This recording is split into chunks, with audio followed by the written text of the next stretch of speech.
Sonic Robo Blast 2 is the greatest 3D Sonic game and one of the best fan games ever made. If you watched my review of the game, or just played it I guess, you already know that. However, every game has a story behind its making and this is no different for SRB2. The latest and greatest version of SRB2, 2.2, is the culmination of over 2 decades of development, and the great thing about this is that much of this old material is archived and easily available via past releases of Sonic Robo Blast 2. A multitude of things change in between these releases, and in this video I'll be going over almost every past version and demo of Sonic Robo Blast 2 to see for myself and show you folks the many things that have changed.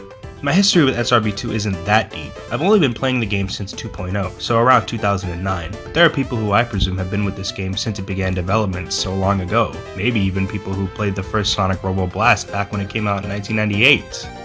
Speaking of that game, I guess I should begin with that. After all, it's where the game's story began, so it's appropriate that we start here. Without any further interruptions, let's get into it. This is the complete history of Sonic Robo Blast 2.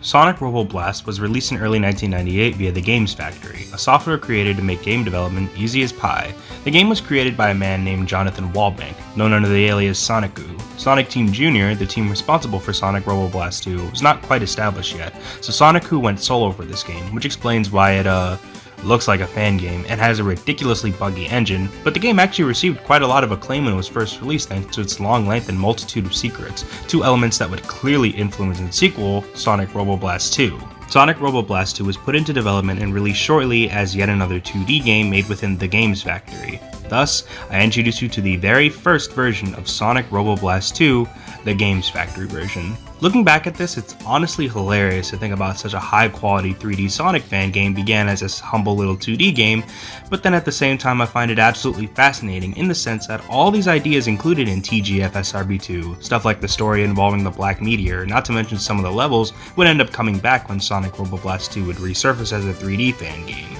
Green Flower, Techno Hill, and Deep Sea Zone are all included in this game, and what I find very interesting about this is that while Green Flower and Techno Hill would both be included in the first proper releases of Sonic Robo Blast 2 when it switched to a 3D game using the Doom engine, Deep Sea Zone wouldn't be implemented in the single-player campaign until way later. Makes you wonder why Deep Sea Zone was added so far into the game's development despite seemingly being one of the first conceptualized zones for the game, but this probably had something to do with the 3D Deep Sea Zone having much more complicated level design and structure. It's certainly interesting to think about, but playing this release is utterly painful nowadays. It certainly looks way better than the first Sonic Robo Blast, and it adds a lot of features not seen in that game like shields, monitors, springs, and the ability to perform the rolling attack, but the controls are the same stiff beyond belief mess and the game barely feels like it works. Sonic's momentum shifts way too often, his jumps tend to feel very unresponsive and hard to control, and he accelerates so fast which makes some jumps very hard to do since he needs to have a running start to pull them off. Sonic's moveset is also very limited. He can perform the rolling attack, but it's not very useful aside from killing enemies, and besides that he has no spin dash or anything like that. There are shields and rings, enemies, but the game is not very fun despite containing things that a typical Sonic game would have. Bosses are not very good either, since they're all just basically waiting games and I hate that kind of design in a boss encounter. Now here's something interesting. After beating the boss of Deep Sea Zone, you're brought to the final quote-unquote level of this release, Mine Maze Zone.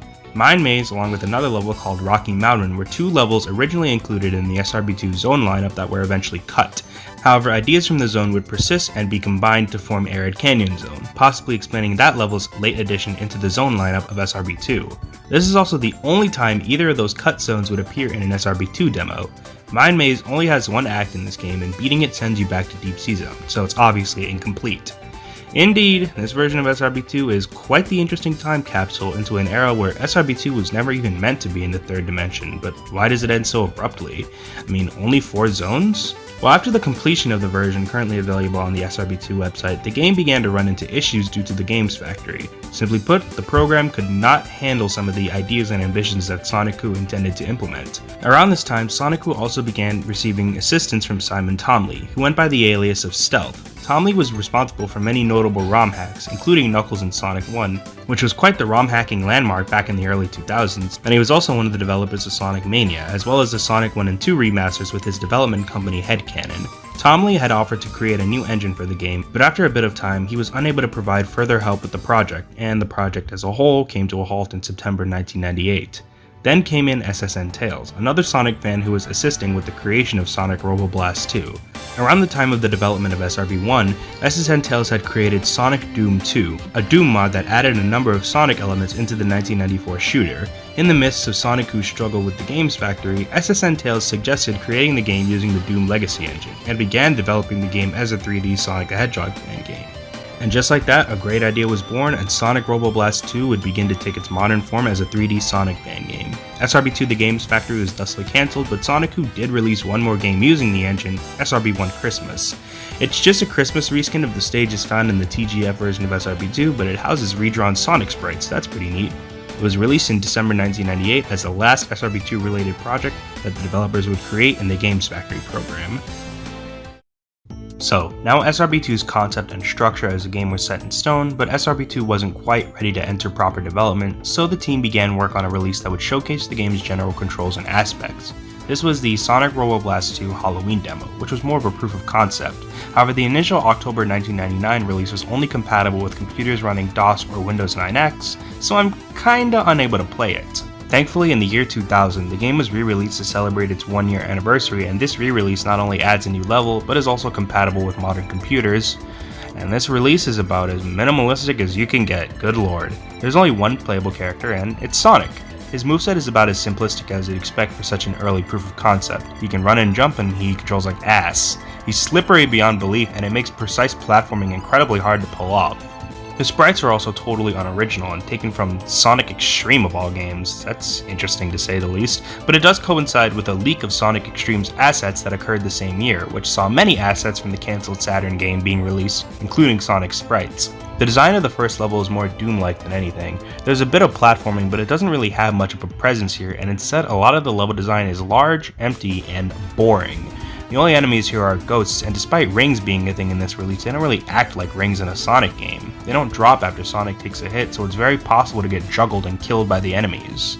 At the very least, both of these levels are short, so it shouldn't take you much time to complete them, but these levels don't really leave you with much to do after the fact. Now here's something I find incredibly funny. So the game's heads-up display is essentially non-existent. There's only your ring icon that displays your HP, but pause the game using the escape button and look at that. I left some of the Doom assets intact. That's hilariously endearing. SRB2 Halloween, which I affectionately refer to as SRB2 Ween, is basic to a T and not really worth going back to except to see where SRB2 started, but it's not really supposed to be anything more than a demonstration of how the game could potentially work, so I don't think it's warranted calling it a bad game or anything like that. SRB2 Ween is what would begin the development of SRB2 as a 3D Sonic game, and soon it would begin to gain its own identity.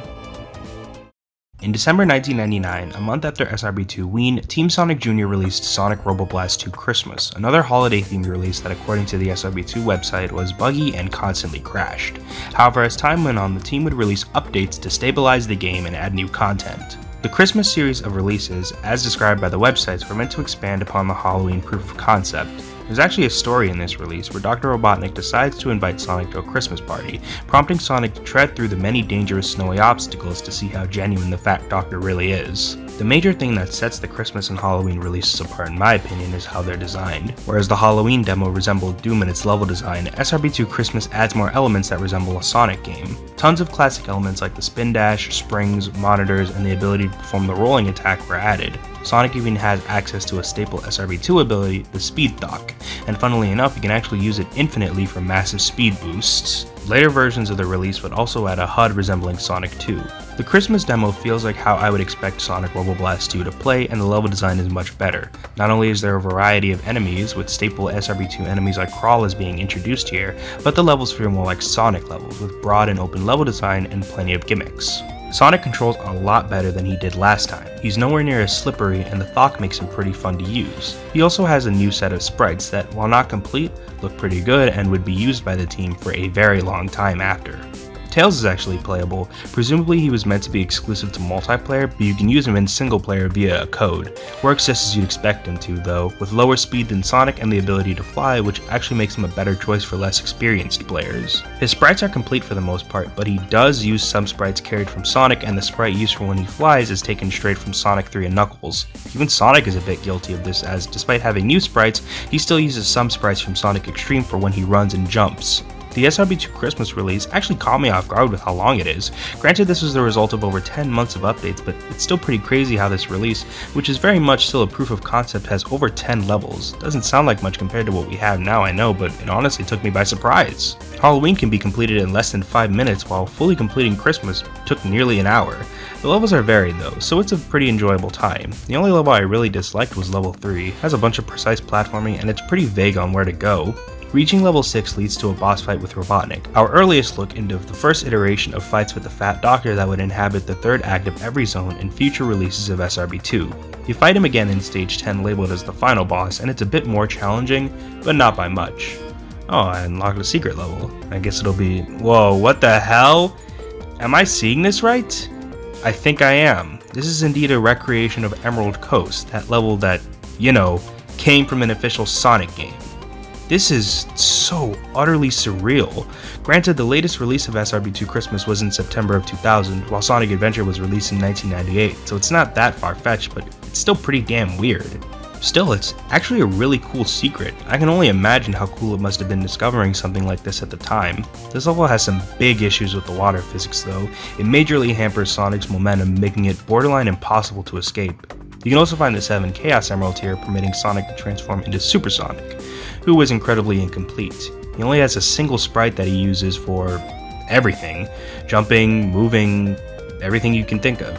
He also can't talk, but he is invincible and he makes the final boss way easier, so I recommend getting the emeralds before completing Emerald Coast. SRB2 Halloween and SRB2 Christmas don't exactly have the same quality as future releases, but they act as phenomenal time capsules to the earliest points of the development of Sonic Robo Blast 2, before even Greenflower Zone wasn't playable in the game's 3D engine. They're landmark releases in SRB2's history, and for that, I think they're incredibly fun and fascinating to go back to.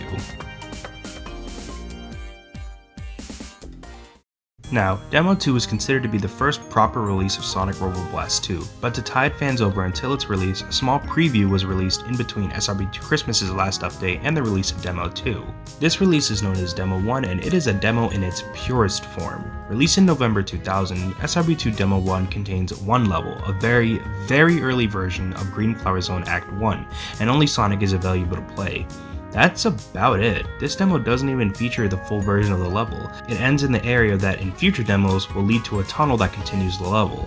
Obviously there's basically no reason to go back to this today. It offers very little to do, but imagine being someone who had been following SRB2 since the Halloween demo, or even the Games Factory demo. This was your first look at the future of SRB2. Were I in this situation, I would have gotten hours of enjoyment. I mean, where else would you be able to experience a free 3D Sonic fan game on your computer? It's the kind of thing that you really wish you got to experience back when it was new. There were a few improvements made to the engine too, like tweaking the water physics, which I really appreciate, and making it more stable. SRB2 Demo 2 wouldn't be released for quite some time after this, but I imagine just this one active Greenflower Zone managed to bring quite a few people lots of enjoyment in spite of all the waiting, and it did its job as a demo very well. About 4 months after the release of Demo 1, SRB2 Demo 2 was released to the public in March of 2001. The SRB2 website's archive section calls this the first proper release, and yeah, that's an appropriate way to describe it.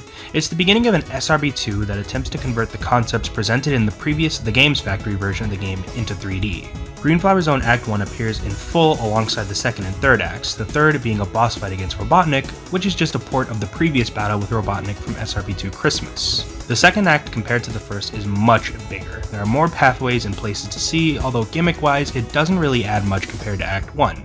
Alongside these 3 levels, Techno Hill appears for the first time in 3D, although here only the first act is present. It mostly resembles what we saw in the Games Factory version, but with the addition of purple slime that here is just a palette swap of water. Sonic is once again playable, but Tails returns from SRB2 Christmas with a complete set of unique sprites, and Knuckles makes his first ever SRB2 appearance. Or does he?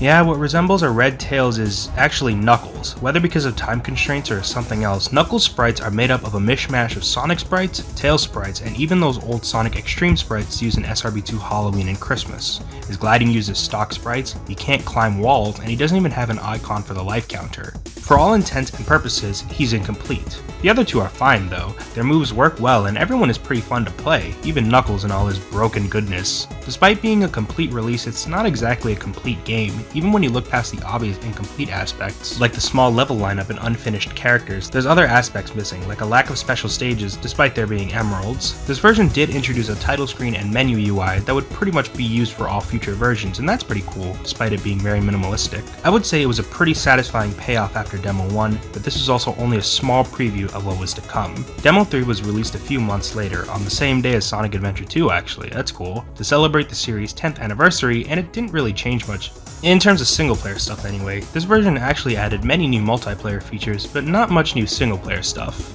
A few modifications were made to levels, most notably Techno Hill Act 1. The slime which previously just acted like water now damages the player on contact, and the awkward section at the end with the fans and the multicolored pillars was replaced by a section with a giant pipe structure and blasts of pressure that shot the player up. This section is actually still present in Techno Hill as recently as version 2.2. Other minor changes include new placeholder sprites for Knuckles gliding, which is taken from Sonic 3 and Knuckles, and 3 custom characters were included in this version of the game. According to the SRB2 Wikia, they were some of the first custom characters created for SRB2, so that's pretty neat.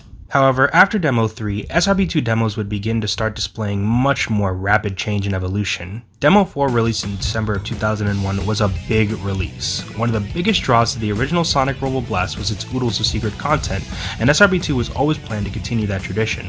Demo 4 was the first to begin expanding on that by adding new unlockable secrets. This was the demo to introduce special stages, and this was an aspect of the game that changed a lot.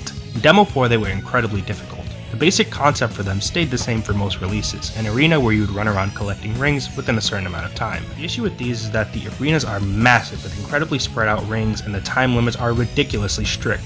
Later revisions would continue to change the special stages, making them easier and more varied, as well as various changes to Super Sonic.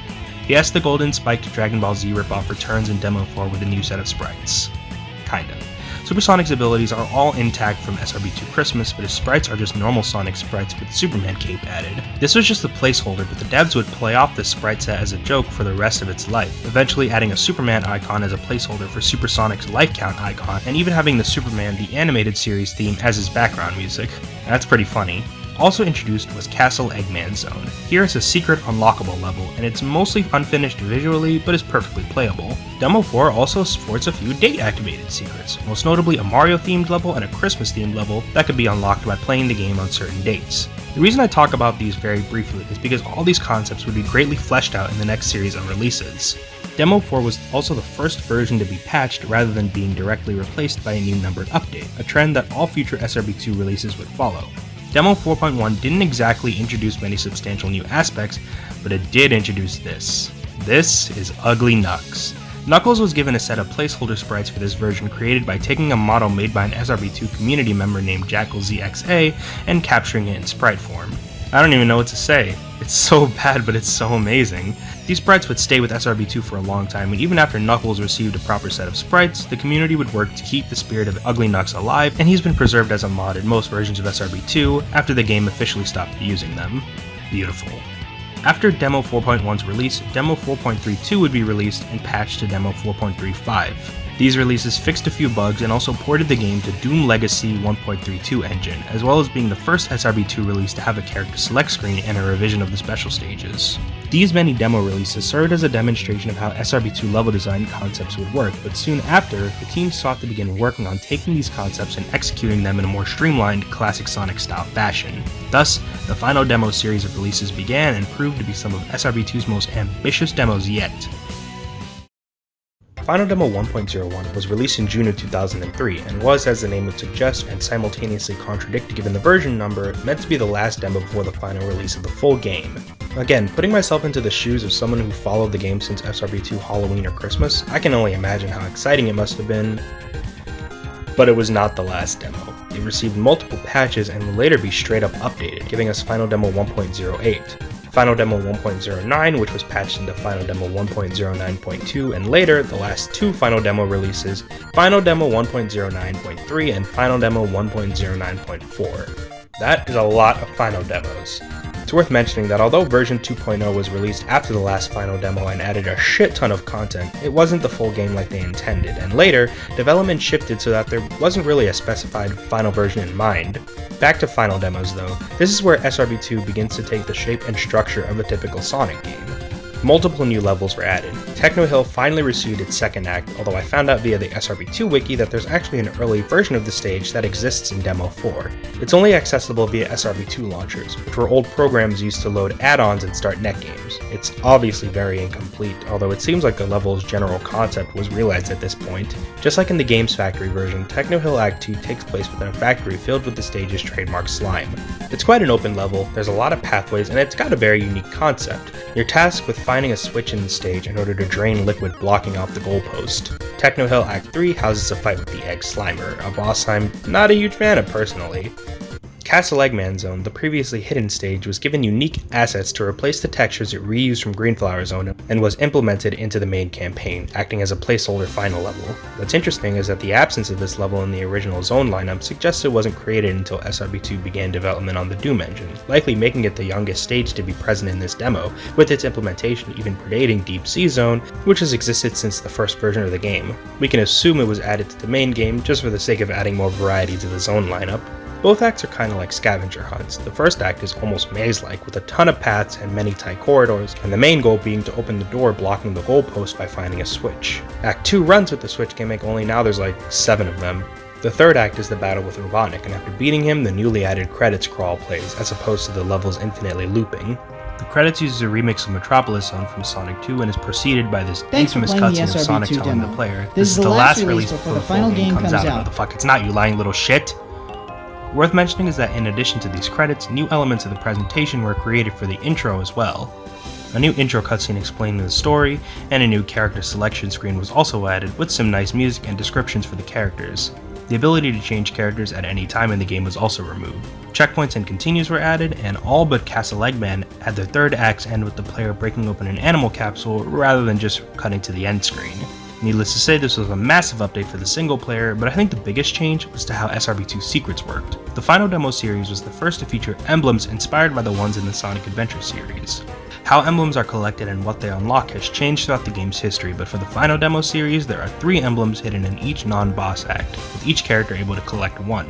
Collecting them all will unlock various bonuses, mostly extra levels in this series. The Christmas Hunt level from Demo 4 that was previously exclusive to being played in December was added back into the game, and it's mostly the same as before. However, the Mario-styled level previously known as Mario Goomba Blast was expanded into a proper 3-act zone entitled Mario Koopa Blast. The first act is identical to what we saw back in Demo 4, but 2 more acts were added, both taking place in 2D mode and displaying many Mario elements, like fire flowers which are spammable to hell and back, thwomps, and working question blocks, as well as a fight with Bowser at the end of the third act. Spring Hill Zone was a level showing off Nights mode, which of course is reminiscent of Nights into Dreams. Since this mode will be expanded on in later releases, I'll talk about it more in depth later. Last but not least was SA Example Zone. Okay, so as if the Emerald Coast Recreation in SRB2 Christmas wasn't surreal enough, here's a level displaying a playstyle inspired by the Sonic Adventure series. Analog mode is enabled by default and doesn't get turned off after you exit the level, that's annoying. Sonic has access to the homing attack and everyone can use the Lightspeed Dash. This level is about 20 seconds and has aesthetics inspired by Metal Harbor from Sonic Adventure 2, not to mention it uses the same music. This was the only unlockable to be removed after the final demo series, mostly due to its poor reception. These elements would stay consistent with the rest of the Final Demo updates, but later releases would continue to improve on them. After Final Demo 1.04, which was the final patch for 1.01, Final Demo 1.08 was released and also intended to be the final patch, but of course we all know how that turned out. Notable revisions in this demo include special stage tokens rewarding 50 rings if all 7 emeralds were collected, a secrets checklist being added to keep track of obtained emblems, Sonic having the ability to thock multiple times in the air removed, and look at that, Knuckles received some proper sprite work. He's far from being complete, but it's nice to see some work was done on him. New power-ups are added for Knight's mode, and Supersonic receives some new abilities, although he still uses the Superman cape sprites. Final Demo 1.09, patched twice to Final Demo 1.09.2, was the second to last patch and sports two notable features. First off, proper sprites for Supersonic. While he lacks sprites for a spin dash and spin jump, he's still pretty much represented in full here, and it's glorious. Accompanying him is the addition of a new secret level accessed by beating the game 3 times and traveling to this innocuous house in Greenflower Zone Act 1. Jump on it 3 times and this Knuckles ripoff will kill you and send you to the level. Well, okay, there's a bit more to this character. His name is Red the 16th, a character created by a member of the Sonic community named Red the 16th. He's responsible for the Sonic Madventure and Thirdscape fan games and appears for various Easter eggs in SRB2.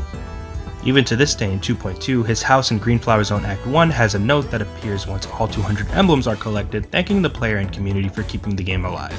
How sweet. Anyway, the secret level here is an early version of Red Volcano Zone, a level that would later appear in the main zone lineup in future versions. It's not as incomplete as the Castle Eggman in Demo 4, but it is lacking some elements that would be present in future revisions. Final Demo 1.09.4 was a patch of Final Demo 1.09.3, and these were the last 2 releases in the Final Demo series. Beyond the usual graphical improvements and small tweaks, a new mode called Time Attack was added. Here you race through levels in an attempt to set records. It's pretty simple, but future releases would expand on it. For this mode, levels were also given Sonic 2 style preview images. The Final Demo series contributed to a massive period of growth for SRB2. While the changes made to various levels are obvious, I was shocked to see how many aspects of SRB2 beyond that, like the emblems and enemies and special stages, would change. In my revisits of all the old SRB2 releases, these were by far my favorites to go back to, thanks to the exploration of older concepts as well as their generally shorter lengths. However, after Final Demo 1.09.4, SRB2 would go quiet for a pretty long time. Final Demo 1.09.4 was released in August of 2006, and we'd be waiting almost 3 years until the newest version of SRB2, with the only thing to tide fans over being the IRC test beta, which was just a beta test for future multiplayer revisions. Obviously, the 3-year gap between Final Demo 1.09.4 and 2.0 was quite grueling to wait through, but throughout this wait we got all kinds of teaser videos, forum posts, a preview of the Sonic Amateur Games Expo released the day after the launch of 2.0. There was a lot of hype for it, and this is where I came in as an SRB2 fan, since 2.0 is when I began following SRB2. It was clear the developers were hard at work, and that hard work and waiting finally paid off. Released July 24th in 2009, 2.0 was an explosion of new content that hadn't been seen in the final demo releases. A ton of new levels were added, mostly completing the modern SRB2 campaign. The save system and difficulty system were revamped. Now saving is done manually by the game as opposed to players having to stop and save their game, which is a fucking godsend. Different difficulties were removed, and instead the campaign has one default difficulty, along with a secret difficulty called Ultimate Mode. Ever wanted to play SRB2 with some asshole constantly smashing your dick in with a hammer? Then this game mode is for you. No rings, no shields, 1 life, no continues. Have fun! SRB2 always had unique shields that didn't just rehash the ones found in the Genesis Sonic games. The Whirlwind Shield, which allowed for a double jump, and the Armageddon Shield, which lets you perform a screen nuke. But 2.0 also introduced the Elemental Shield, a merging of the Liquid and Inferno shields that protects you from both fire hazards and prevents drowning, and the Force Shield, which can take more hits than any of the others. It also finalized the shield colors. Now before we talk about the many levels 2.0 added, I want to start by addressing the levels that already existed and how they changed in comparison to the prior releases. Greenflower Zone and Techno Hill Zone didn't change much beyond a few new graphical enhancements for enemies and bosses. The stage layouts are virtually the same. The real talking point here is Castle Eggman Zone. The previous acts, which followed the formula of being huge non-linear stages where the goal was to open up doors by searching for buttons, would totally change as a result of the developers considering the design to be low quality and new versions were created. They're much more in line with the standards set out by other zones. They now have comprehensive gimmicks that define them, and they also received new enemies to fit the aesthetic. Act 1 takes place in a forest where you storm the castle, with Act 2 following up and taking place inside the stronghold. The levels are full of swinging chains and a ton of obstacles, especially Act 2, which feels like one of the most dangerous stages in the game just from the sheer amount of obstacles. Swinging balls and chains and flamethrowers are all over the place and ensure that you'll be losing your lives if you're not cautious. Not a huge fan of these levels. Despite the fact that they're way better than previous versions of the stages, they still feel very unrefined and a bit sloppy design-wise, but I guess they're not too bad. The secret hidden level from Final Demo 1.09.4, Red Volcano Zone, was added into the main campaign for 2.0 and is very similar to the previous incarnation, but was obviously refined and improved for 2.0. The lava's behavior was changed so that you can't get trapped in it if you fall into it, and the stage was slightly extended with new areas. A secret level called Blue Mountain Zone exists in 2.0 as a proof of concept for a potential Act 2, which would take place at the top of the volcano, which was frozen over, but it was quickly scrapped. Besides these 4 zones from the final demo series, 3 new zones were added for 2.0, and they really demand the full extent of this segment. Deep Sea Zone was added as the 3rd zone of the campaign, finally making its 3D debut after 10 years of being exclusive to the Games Factory version. Being the standard Sonic water level, it takes place in an ancient ruins, which definitely takes liberties from the design seen in the older versions. It's really not that different from your standard water fare. You got annoyingly accurate enemies who are constantly on your ass, areas filled with water, and plenty of puzzles, normally involving these gargoyle statues. This is a gateway level into the more complex and non-linear design that peppers the later stages in the campaign. It's way longer than Greenflower and Techno Hill, and a step up in difficulty too, which isn't helped by the constant threat of drowning while submerged. Despite this, I quite enjoy this level. In fact, I consider it my favorite of the 2.0 demo. The non-linearity helps in making it fun in multiple playthroughs, and the combination of puzzles and platforming makes it very enjoyable. Water slides are also fun in any video game too, that's just a fact. The boss of this zone is actually pretty neat. His first phase is a non-issue as usual, but once he reaches his desperation phase, the arena is flooded with water. There's air bubbles available, but the aspect of a timer on the boss is actually a pretty cool idea, even if Robotnik himself doesn't really become any more threatening.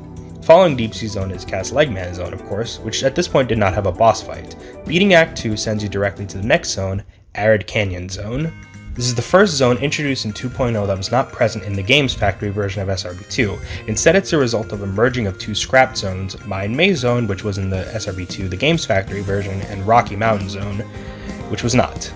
It's also got level design inspired by some stages in SRB2 Christmas, namely the 3rd stage.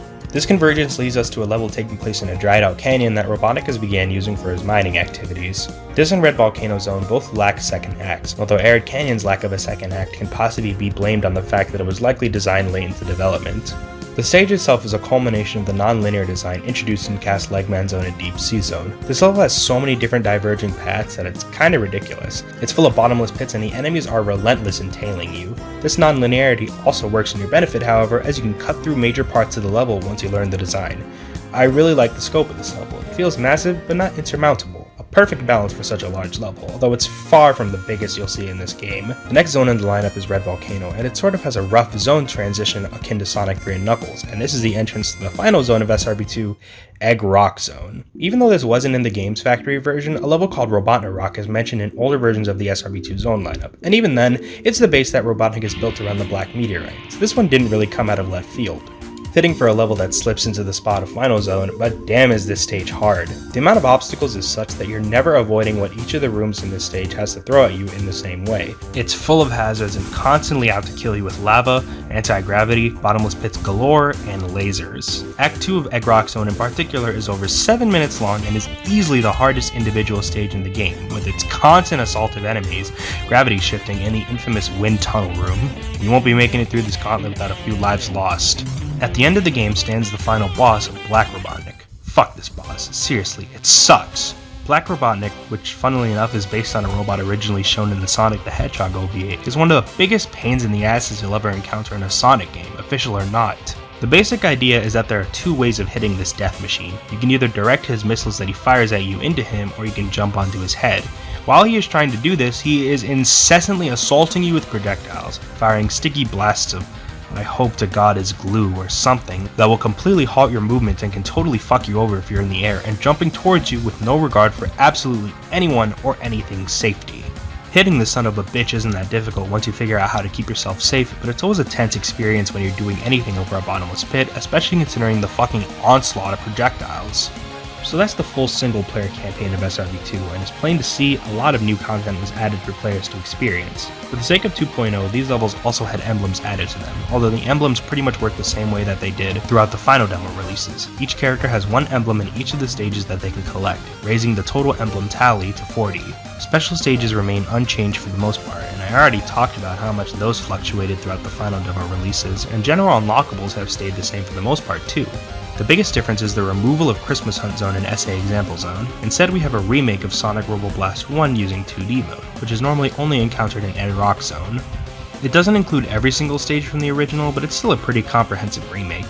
Also added was a new hidden stage, Neo Aerial Garden Zone. This zone is originally from a mod known as Mystic Realm, which was the first level pack ever made for SRB2 in 2003 and was added into 2.0 as an obscure hidden level. It can be accessed through a hidden secret involving Red the 16th and Cast Legman Zone Act 2 and is by far the biggest level in the game. According to the SRB2 wiki, it barely fits into the limit for how big an SRB2 level can be, and it's chock full of precarious platforming and bottomless pits. I actually really like the level despite its difficulty. Certainly, it ain't as frustrating as Egg Rock Zone Act 2, and it's pretty fun. Knuckles, my guy! He has a new set of sprites, and I can't believe I didn't bring this up first. We could see inklings of this in Final Demo 1.09.4 as some of the new sprites had been completed for him and put into that version, but here they're fully finished. They don't really look that nice compared to Sonic or Tails, but damn is it nice to see. 2.0 also totally revamped the multiplayer. Previous demos always had a large amount of multiplayer options, but 2.0 focused on expanding that selection, with a new mode, Hide and Seek, which was based on the previously existing tag mode, and a new weapon system for the Ring Slinger modes.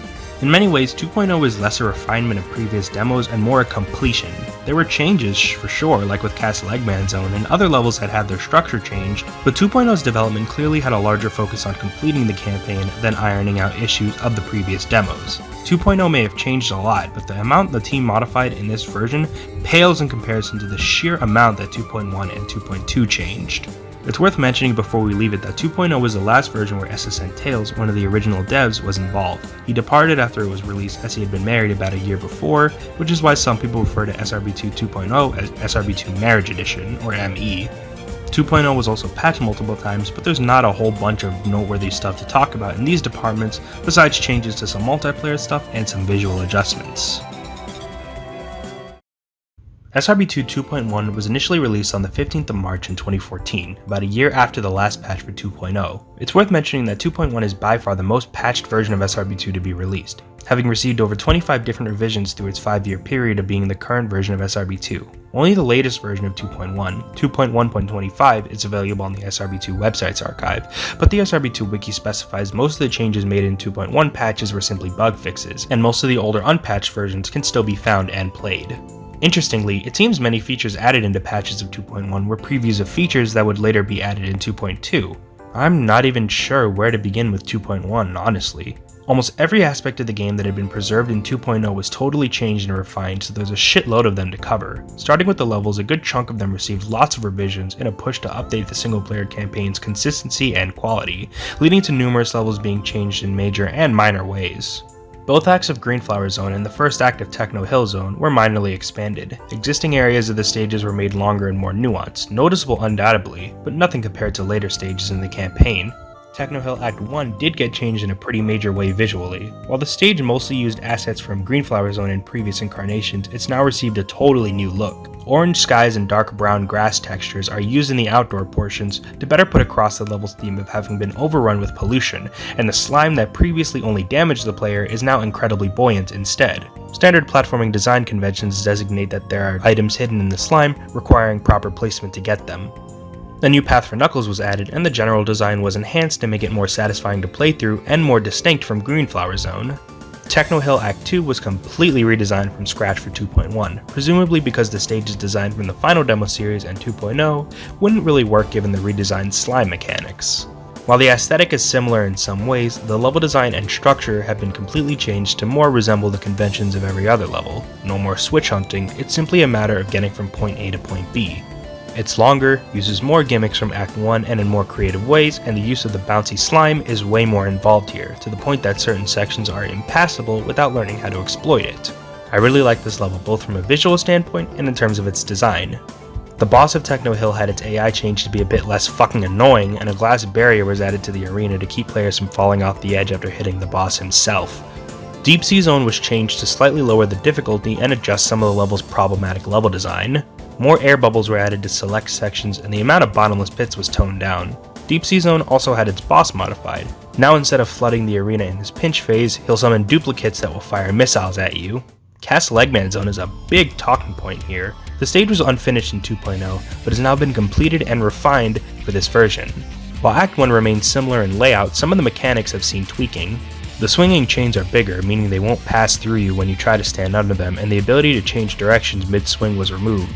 The stage has been retextured to more heavily resemble a forest, with a new animated sky featuring moving clouds, and the last area of the stage had its water removed, instead of receiving a new pathway on the bottom. Act 2 was made to be twice as long as it was before. The area with the rising water that the stage previously concluded with is now just another room, and new sections such as a library and areas filled with traps involving the maces were added. The level is also more consistent in difficulty, and it's just overall more solid in design. A Castle Eggman Act 3 has been added and involves the fight with Excalibur. Great name, but the fight is a pain in the ass. It's a boring waiting game where you have to avoid the giant spinning spike balls and wait for the cage to open up so you can hit Robotnik. Once he reaches his pinch phase, he'll ascend higher and you need to use swinging chains to defeat him. Arid Canyon Zone was pretty much unchanged, aside from the addition of a new path in the final area in case you don't want to put up with the pulleys, as well as some minor adjustments to level design. Red Volcano Zone was adjusted to be more consistent in difficulty. The behavior of the lava was adjusted once more to make it so that any rings dropped upon getting hurt in it would sink below. Some new hazards, such as rotating flamethrowers, were added too. As the pattern emerging seems to suggest, all of these levels had been fleshed out to feel more complete.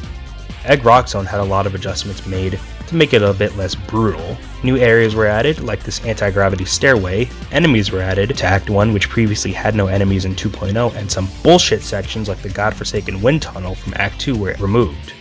Act 2 in particular is infinitely more tolerable than it was before, with way better and more forgiving design. Definitely not the hardest stage in the game anymore. That honor goes to Act 3 of Egg Rock, which is the only stage to be completely changed from its previous form. Rather than being the last boss, it is instead a race and battle against Metal Sonic. This in turn is what I think is the hardest stage, in the campaign at least. Fitting for the last true stage of the game I guess, but this level is brutal. The race itself is full of dangerous obstacles, annoying conveyor belt platforming over bottomless pits, forced anti-gravity which is disorienting, and worst of all, a time limit. This culminates in the battle with Metal Sonic, who is an absolute pain in the shins. He floats all over the place, which makes hitting him an odyssey in of itself, and his attacks aren't particularly easy to dodge either. The final battle against Robotnik has been moved to its own zone called Egg Rock Core Zone in order to assure that game overing against him wouldn't force you back to Act 1 of Egg Rock.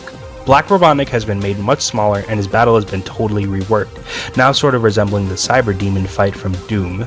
He now stomps around the arena. In order to damage him, you have to lure him into a pillar of lava to remove his shield. He is a fucking lunatic and will unleash a flurry of attacks while you try to do this. Flamethrowers, missiles with insane knockback, bombs that cover the arena in fire. This guy's arsenal may seem small, but goddamn is he relentless.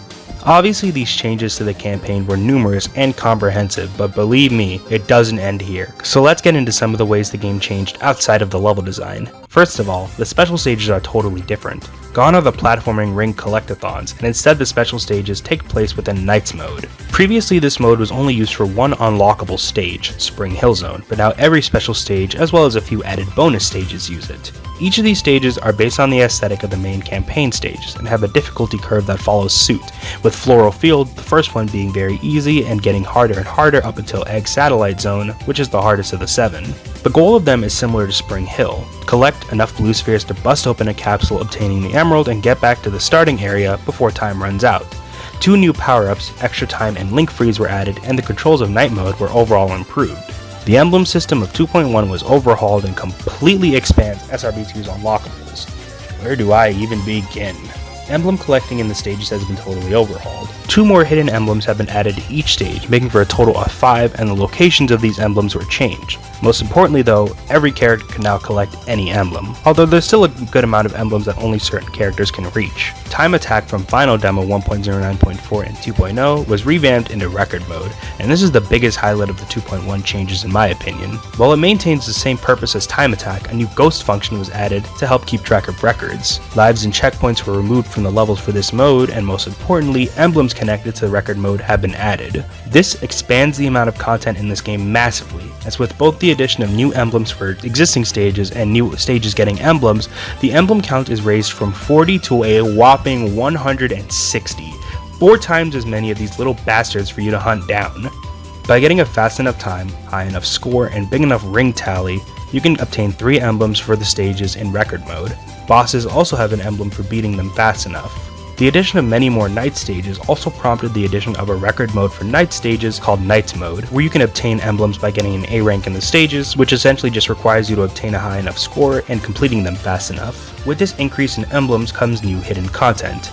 Basically, every hidden stage has been changed so that getting them now requires collecting a certain amount of emblems. The hidden Spring Hill Zone and SRB1 remake return and are virtually unchanged. What did change a whole lot though was Mario Koopa Blast. While it still uses that name on the select screen, the previous 3 levels were removed and a new single act stage called Pipe Towers was created in its place. A fully 3D zone combining elements of the overworld and underworld aesthetics and using many features from Mario games like thwomps, bounty mushrooms, and fire flowers. The castle area and Bowser battle are gone, but the level is a lot more comprehensive than the Mario Koopa Blast stages in my opinion. Neo Aerial Garden had the Neo prefix removed and was slightly refined and extended, and the second hyper level of SRB2 was added in the form of Azure Temple Zone. The hyper level naming scheme comes from SRB1, which has 6 secret levels branded as super and hyper levels, and SRB2 was planned to follow this tradition. Azure Temple is by far the hardest stage in the game. You've got some of the hardest platforming this game has to offer, gargoyle fire traps that require inhuman precision and patience to get by, and worst of all, it's completely submerged underwater, so we can't exactly take our time during these sections. In a final bid to improve the game's quality immensely, the devs would use 2.1 as an opportunity to refine lots of different gameplay mechanics and visuals. Knuckles once again received new sprites that are completely redrawn and look way better than the ones from 2.0 or the Ugly Knucks placeholders, not to mention they fit way better with Sonic and Tails. The sprites for monitors and shields were changed and new multiplayer skins were added. A new option to play as Sonic and Tails at the same time was added, allowing 2 players to play together in single player, and Tails can utilize his flight to carry Sonic as he does in, say, Sonic 3 and Knuckles. Multiple new multiplayer maps were added and the circuit race stages were removed from the rotation for race mode. A new multiplayer mode building on classic race from previous demos was added called Competition Mode, which is based on the split-screen multiplayer from Sonic 2. The physics were improved greatly. 2.1 sports superior collision detection, which helped in fixing multiple issues, and also allowed for characters to move at greater speeds when using power sneakers. Finally, new menu and UI elements were added, as well as a new pause menu that displays certain level information and the amount of emblems collected. God damn. Clearly, Sonic Team Jr. spared no expense in improving their game, and because of this, SRB2 2.1 is more consistent in quality of level design, content, and overall structure than the game had ever been, and in my opinion, could finally stand its own ground against Sonic's official 3D outings. What could possibly be improved at this point? How could they improve? Well, the SRB2 dev team promptly answered this question as they shared development photos and videos of 2.2 throughout the years. 2.1 had already previewed a few features that were going to be added in 2.2, but it was clear that everything 2.2 had to offer could not be included here. 2.2 is by far the most ambitious version of SRB2 yet, to the point that it feels surreal calling SRB2 version 2.2 a demo, but sure enough, the game is still far from finished. Now I should make it known that this is not going to be a review of 2.2. I will be covering it in great detail to compare it to previous incarnations of SRB2, but if you're just looking for my objective thoughts on the game without looking at it in the context of being the culmination of over a dozen various demo releases, then you want to look for my actual review of SRB2 2.2 from 2020, which I'll link in the card above. Now that we've got that over with, let us begin. After over 3 years of teasers, previews, and tons of hype, SRB2 2.2 released December 7th, 2019. It was the biggest update SRB2 had gotten in 20 years. Every aspect of the game, and I really do mean every aspect, was completely overhauled or changed, resulting in an experience that feels completely new and fresh compared to any prior version of SRB2, even compared to 2.1. It's worth mentioning that like 2.1, 2.2 has also gotten many patches to add new features and stabilize certain aspects of the game. No major aspects of the game were changed enough to warrant talking about the pre-patch versions of the game though. I recall a few adjustments to level design, but that's about it. Starting with aspects as basic as the presentation, the title screen, menus, intro cutscene, and HUD were completely revised. In general, the game has seen a total overhaul in terms of visuals. Every character has new sprites, including actual spin dash animations, and almost every level has received new or updated textures. The soundtrack was completely redone, with the previous music that debuted in Final Demo 1.01 either being rearranged or completely replaced with new compositions. The new music was handled by a team consisting of Dr. Tapeworm, 7th Sentinel, Shane Strife, Never, and Claire Bunn, and needless to say, they did an A+ fucking job here. 2.2's soundtrack is absolutely magnificent. The interface was also improved, with the game's controls being totally overhauled. Analog mode from previous demos is gone and replaced by 3 different control styles that each bring something new to the table for the sake of helping players with different controller options. The SRB2 shield selection received updated abilities, as the developers wanted each shield to have an active ability that can be used by pressing the spin button after a jump, and a passive ability that is always active. As a result, the attraction, force, and elemental shields now have new abilities to add a bit more variety to the player's options. For the first time, SRB2 now has a tutorial level, which now teaches players the gist of the controls as well as basic mechanics. A new feature was created called automatic braking, which will cause players to automatically begin stopping when the movement keys stop being held down, which is meant to help new players ease themselves into the controls of SRB2, and new accessibility options exist, such as closed captions for the hearing impaired and a colorblind mode. A new save screen was added that more resembles the data select screen from Sonic 3 and Mania, and it looks great, giving the game more personality and charm. Now, to describe how every stage in the single-player campaign changed in detail would be fucking lunacy.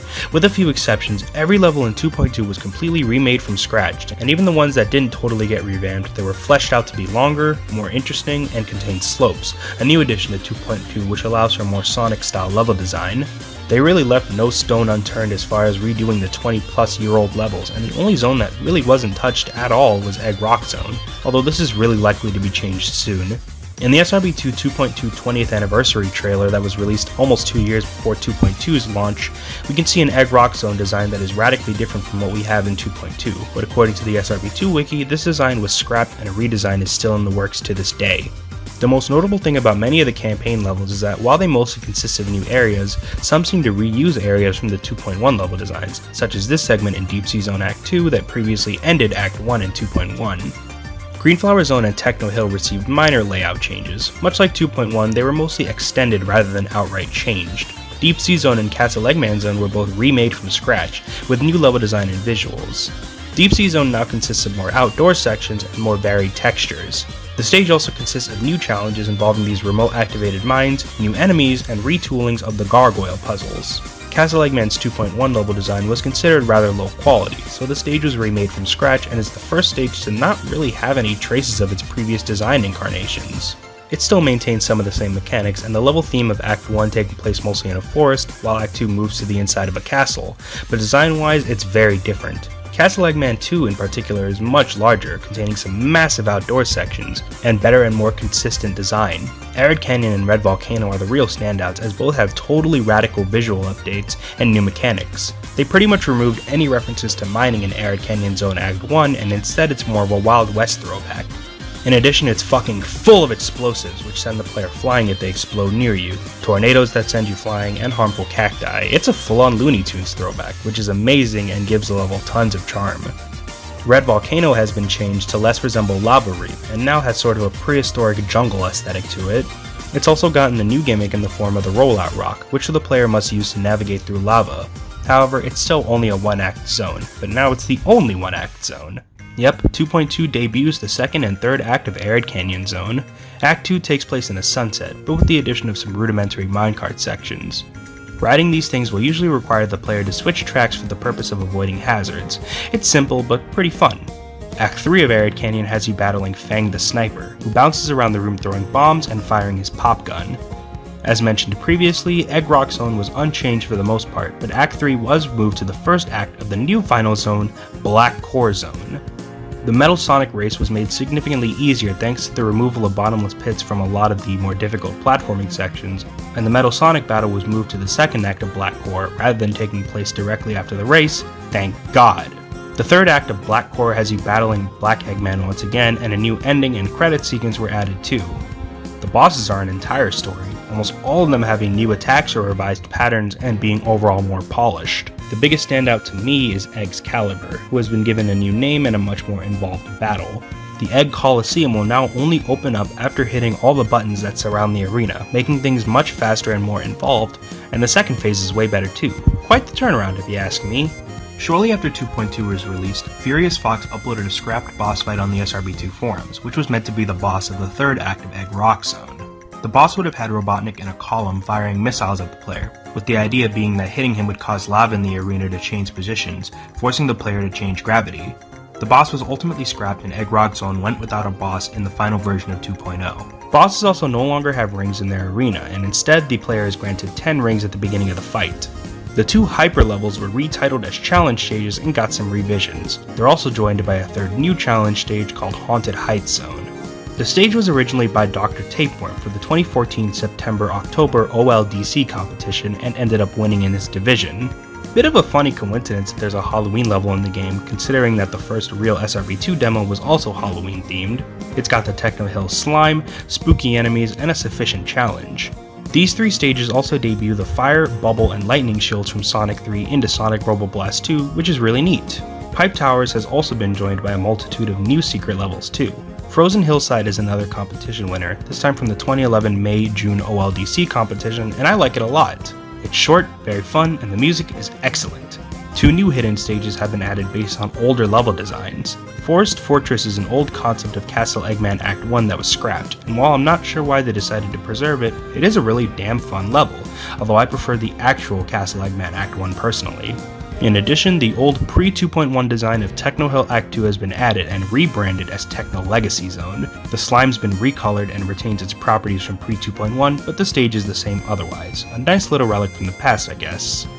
The SRB1 remake was removed from the list of collectibles due to being considered subpar. Record mode has been slightly tweaked with a new HUD and a streamlining of the emblem collection process. The emblem obtained from getting a high score has been removed from the normal stages and moved to the boss act, meaning that now every stage in the game has a consistent 2 emblems. Combined with the new levels added, the game now consists of 200 emblems for you to collect. 4 new night stages were added, Christmas Chime is here and is a Christmas reskin of Spring Hill Zone from the last few demos. Although it likely wasn't intentional, this level sort of feels like a throwback to the old Christmas Hunt levels from pre-2.0. I really like it. Alpine Paradise Act 1 and 2 are also new stages from the Botanic Serenity level pack created by the community during 2.0, and they're pretty neat. As well, a 3rd night stage called Dream Hill was added. The special stages were also revised for the most part, and every night stage now has 2 extra emblems added to it. Sun emblems that are in plain sight and moon emblems that are hidden. 2.2 also revises the 3 characters that have been playable since Demo 2. Sonic's Super Transformation has been given a separate transformation button, meaning that trying to do the speed thock won't activate it. Tails' speed was improved and his flight no longer requires you to mash the buttons to gain altitude. His AI when using Sonic and Tails was also improved, plus the ability to use the flight call without having a second controller was added. Knuckles also got a speed boost, so all 3 characters have the same base running speed, and his glide was improved in just about every way. He now turns faster and smoother, and he can return to running after landing from a glide way faster. In 2.2.5, he was also given the ability to swim and a super form. 2.2 of course also introduces 3 new characters, Metal Sonic, Fang, and Amy Rose, each with their own unique abilities and paths in the stages. Metal Sonic has the same high speed as Sonic, but with a hovering ability, while Fang and Amy don't have spin jumps. Instead, Amy uses her hammer and Fang uses his pop gun. The multiplayer also receives some minor changes, namely to the co-op and match modes. Like 2.1, 2.2 focuses more on improving the consistency and quality of the game's aspects, but it also adds many more unlockable elements and brings this game just a few steps closer to completion. And that's where SRB2 is today. Obviously, SRB2's journey is far from over after this, but this is the current version of SRB2 and as a result, where this video ends. With so many levels left to implement and mechanics left to refine, SRB2 has a bright future ahead of it. Going back to so many previous versions of a game I love has been one of the most fun and surreal things I've ever done. From SRB2 Christmas and Halloween to the various demo and final demo releases, this has been a blast throughout and I enjoyed every moment of it. Whether you're a new player who's just getting into the game or a veteran who's been playing the game since '98, I hope I was able to provide you with some entertainment. I'd like to thank Sonic Team Jr. for the work they put into this amazing game, as well as the general SRB2 community for keeping the game alive. Thanks to SRB2 Neuter for the emblem guides as well as the SRB2 Wiki contributors for your hard work. Last but not least, thanks to all of you for the support you've shown this series. Have a good night, take care.